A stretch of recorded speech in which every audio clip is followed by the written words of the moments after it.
As we join you right now live here at 5 on WHAS 11 News, it's the first report we've been waiting for on the UPS crash, and it came fast. The NTSB finding signs of fatigue cracks and overstress failure in the left engine that flew off the jet. Hello, everyone. I'm Doug Proffitt. And I'm Connie Leonard. This morning, the NTSB released its preliminary report into the crash that killed 14 people and injured 23 others.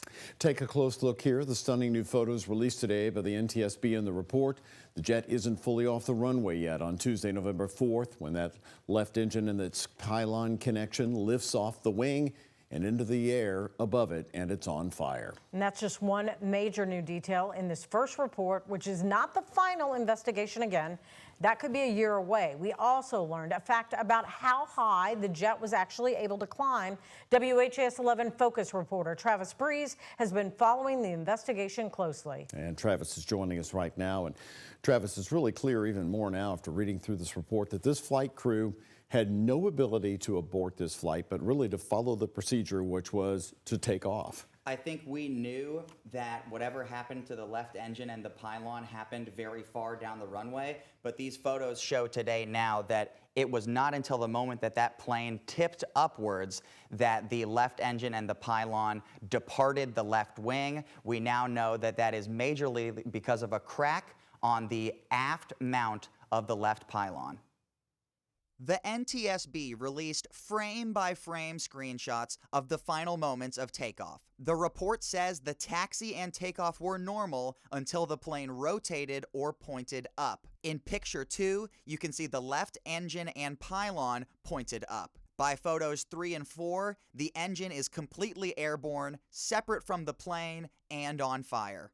There was a lot of speculation early on that there may have been a catastrophic failure of the engine which led to it separating from the aircraft. This particular report puts that theory to bed. Greg Feith was a senior NTSB investigator from 1980 to 2001. The wing of the MD-11 connects to the pylon, which then connects to the engine. The report says the aft mount of the left pylon broke during takeoff. Here is a photo of that recovered aft mount. It says there were fatigue cracks and overstress failures on that part. It's kind of like working a paper clip back and forth. You continue to bend that paper clip, it'll eventually fail in fatigue. The report also says the plane didn't make it more than 30 feet high in the air. The report says the plane was not late or overdue on any maintenance in this area. The plane was over 8,000 cycles away from needing a special detailed inspection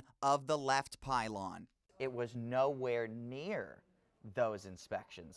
That's going to prompt them to make the determination as to what the remedial action will be and whether or not they have to shorten that inspection cycle. This photo shows the plane clearing the fence at the end of the runway, barely above these semi-trailers.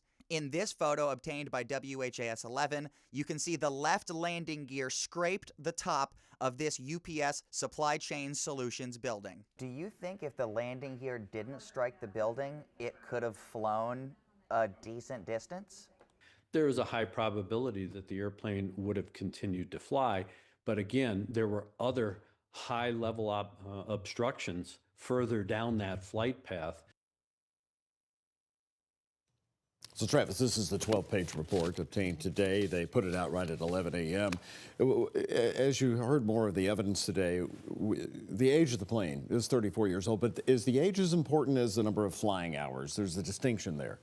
I think that the age of the plane wasn't mentioned in the report as a factor. I mean, it says in the report that it was up to date on all of its maintenance, and just because the plane was 34 years old, I don't think we can say definitively that every part in it was 34 years old. And it's very common for these MD-11s to be this old. And so, like Greg said in that story, the big thing now is going to be deciding, were these maintenance cycles too long? Because the plane that crashed, it was probably years away from having one of these checks. So that's what they're going to be looking at. That's an interesting point, and we're going to be hearing from the ABC News aviation expert on that very point at 6 o'clock.